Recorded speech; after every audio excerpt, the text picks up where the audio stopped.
The sugarcane industry supports thousands of jobs in Queensland, generating 95% of Australia's sugar production, an estimated $2 billion to our economy annually. In North Queensland, entire communities grew due to its success. Over the last 20 years, cane farmers are under increasing pressure to adopt practice change and remain financially viable.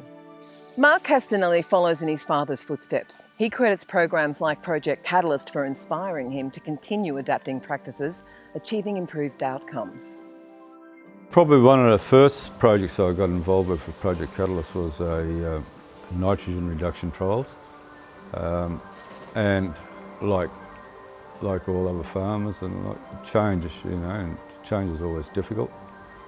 And probably the older you become, the more risk adverse you become, and so change in itself becomes problematic.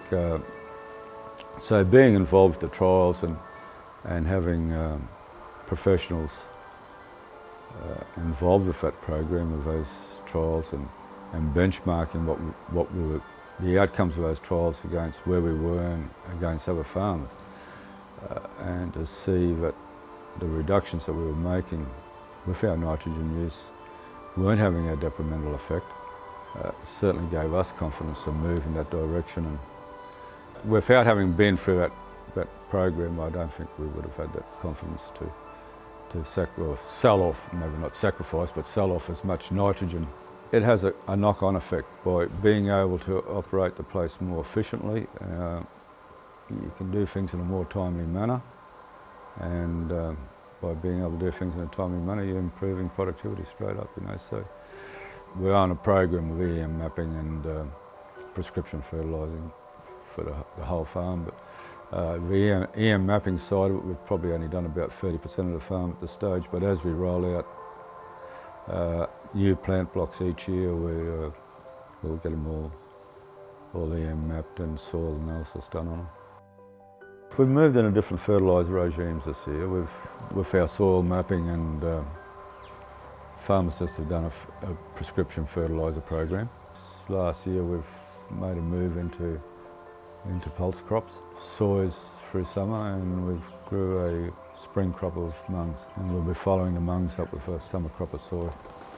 Being a grass has probably lent itself to monoculture to some degree. It's not a practice that's sustainable in the longer term. So I think it's really, if we want to see productivity gains, we really need to change our farming systems.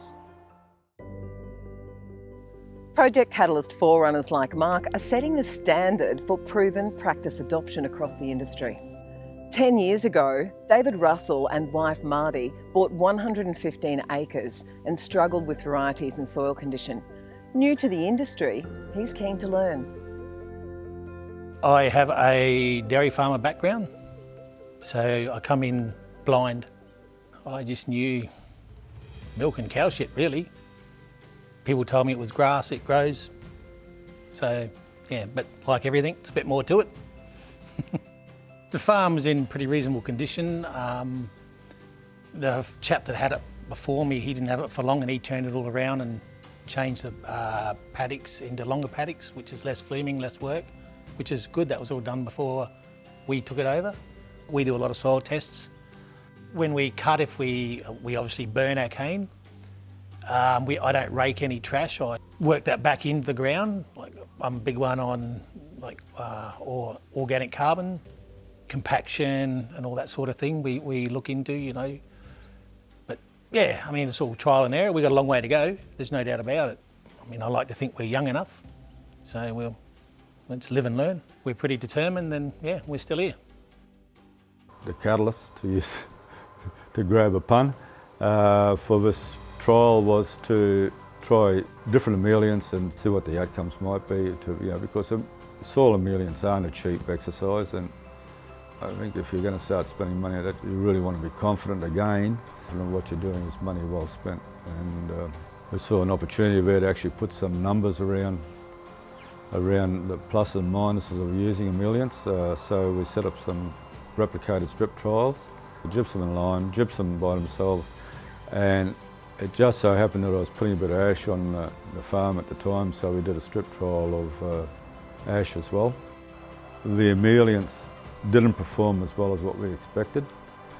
However, the strip trial of ash had shown a significant increase in yield, so we decided to replicate the trial with ash rather than persisting with the gypsum and gypsum lime.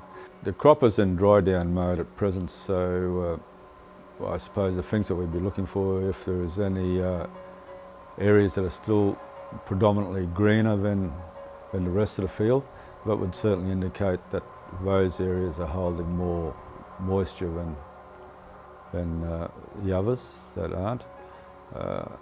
Perhaps crop size or consistency of crop size from one end to the other, so I'd be interested to see what the results are when the drying flows over actually. We've had a little group, was a soil conditioning group. We went to Toowoomba to a field day and had a look at all the jazz that goes on with beans. And when we come back, we decided to plant soys. We had a crack at cowpea, just broadcast out, and had some great results. It's all about, for us, soil conditioning, looking after the soil, putting back, banking it if you like. I mean, might sound a bit wanky, but that's what we say. And Jasmine came on the scene 3 years ago and worked with us with our BMP.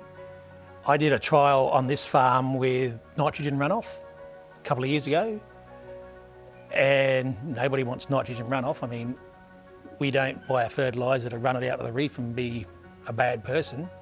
So if we can up our nitrogen and our soil health by doing it naturally, my wife and I, we think that's the way we should do it. And when Jasmine approached us about doing this companion planting, we thought it was a good way to go. Dave, I think he was growing a bit of soybeans and he was already sort of getting into that fallow cropping stage. This project that we're looking at in particular is looking at actually intercropping the soys and radishes into the cane. It's first return, and what we've gone and done is planted either side, I guess essentially like side dressing fertiliser pretty much, but we've side dressed with soybeans, side dressed with radish, and side dressed with the soy and radish mixed in together. The radish seeds are quite small compared to the soys, so yeah, we had to try and use something that would fit for both of those and try and get our ratios right. Growers are very excited about the potential that they have with this program, and they just want to explore different options that are on farm, something that they wouldn't typically do, but with an agronomist or an extension officer that can help provide them some sort of pathway through the process. We're leaning towards an 18-month fallow. We used to do a bit of plough out replant, gone away from that, then we had the 6-month fallow. Talked to a lot of people around the area, and a lot of people have gone to an 18-month fallow and paid dividends. And at the moment, soybeans a reasonable price, so you're getting sort of a double whammy there. You're getting a couple of dollars for growing them and you're getting the soil conditioning. I dropped the fertiliser rate down on this area by about 80 kilos a hectare, and so hopefully this companion planting will put a bit back in with the radish and the soys. We'll yet to wait and see, but when it comes harvest time we'll find out. Project Catalyst initiatives connect growers, sharing knowledge and successfully adopted practices along 900 kilometres of Queensland's coastline. In the wet tropics, Rod Nielson oversees GIS services, crucial for gathering analysis and managing data on farm. My name's Rod Nielson and I'm the GIS officer here with HCPSL. GIS stands for Geographical Information Systems. So my job is to look at mapping, analysis of data, creating data that we use to manage trials in the crop. We've got several nitrogen use efficiency trials we're using GIS and the mapping for. We're also doing some work with NDVI, Normalised Difference Vegetation Index. We download satellite imagery free from the European Space Agency, and we're able to do the NDVI analysis and then look at crop health and vigour across the district. It gives us a very quick overview. Sam and Santo Lamari have been seeking knowledge over 2 decades, travelling as far as Mackay to attend field trips with early adopters who remain Project Catalyst leaders to this day. We're starting to notice our soils are old soils. They've been on, some have been farming for over 60 years. We're starting to notice we're starting to get a lot of sodium. And we've always had sodium. Ever since we bought the farm, we've had sodium.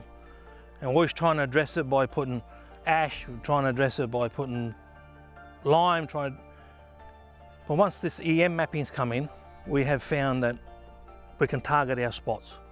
And we are probably variable rate gypsum we're finding very, very interesting, because we've done a block on the other farm where we put up to 8 tonne of gypsum in spots. We've done another variable rate map on that, and we have found it's gone from red to yellow. So we're seeing the variable rate gypsum working.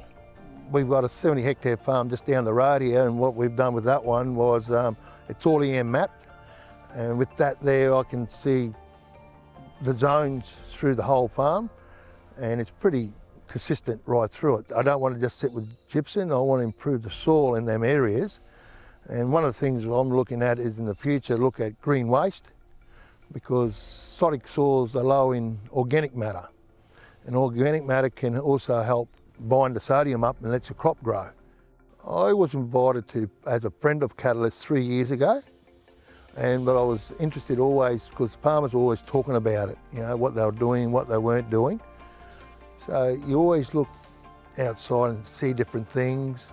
3-4 years ago, went and seen Raid Zamora. When we went on that trip, they said you've got to think outside the square when you go there, because they're not do what normal farmers do. So that was quite interesting with Ray. And as you go, you always change your farming practices and see if their farming practices suit your farming practices. Second generation grower Gino Zatta accepts change is necessary. Farming 600 hectares, broader adoption of technology combined with trialling new practices is delivering results. A lot of manual labour's gone out the door. We're all into mechanisation, and now we're taking it to the next step where we've gone into actual rate controlling and trying to fine tune not to waste any chemical or any fertilisers at all. First was green cane harvesting, then we went into mound planting. We've actually gone into disc opener, cutting down our passes on our soils to the minimum that's needed to at least establish a crop. It's more to be efficient with your chemicals and your fertilisers, but what we're mainly looking at now is getting our soil structure correct. So we start with the ground, get it right, and then everything else should be flowed through. We shouldn't have to variable rate our fertilisers if we've got a constant paddock thing. So yeah, we've adopted EM mapping. We're actually in the process of probably 70% through our farms, and it's made life a lot easier as far as soil testing now. We test the target spots, and then from there we do whether we need gypsum or just straight magnesium or whatever we need to rectify those problems, target those problems, and then we've noticed now we've got an even crop. We've got a few growers here who've been very proactive, and once other growers start to hear about that, they start saying, well, I might give it a go. You know, I've got a couple of blocks that we've just harvested. We'll get some EM mapping done and we'll have a look and see what we can do. HCPSL purchased a dual EM 421S. That basically is a big yellow pipe that we tow behind the vehicle. That puts an electromagnetic field into the ground, and it's got several receiving coils which measure the amount of return that we get, and that relates to the conductivity of the soil. We use that data then for targeted soil sampling and start to understand the differences. The agronomist sits down with the grower and they discuss any known issues within a block. So they then give that information back to me, and I create that variable rate prescription map based on the data that comes out of the dual EM. The variety here wasn't really recommended for our area. This is a 252, and yet this is 4th return now, and we're happy with it, giving us good sugars and good tonnes. And across the road here we've got another block where we're going to, this is where we want to do the trial. We're going to put some sun hemp, sunflowers, soyas in conjunction with the cedar. So when you're putting so much organic matter back into the soil, have you noticed an improvement in water retention or the way the soil's structured? What we have noticed is that the following year when we go to prep our soils for planting, they're a lot more friable. We'll see earthworms, we'll see plenty of movement in the soil. To look at a farm, like we just bought one last year, we've just poured a lot of time into it, probably would have doubled the tonnes in it at the moment. It was fairly run down, but I meant it's a pleasure now to drive around and people have actually come out and wanted to have a look at what we've done, how we've turned the place around.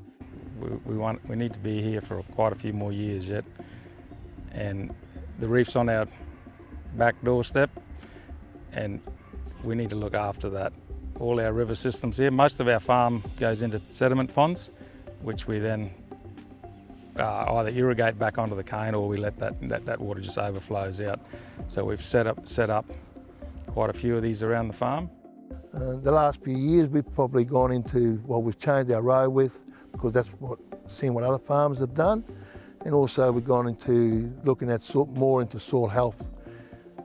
We're in a position now as farmers that we're not just farmers anymore. In hindsight, we're farmers, we're agronomists, we're everything.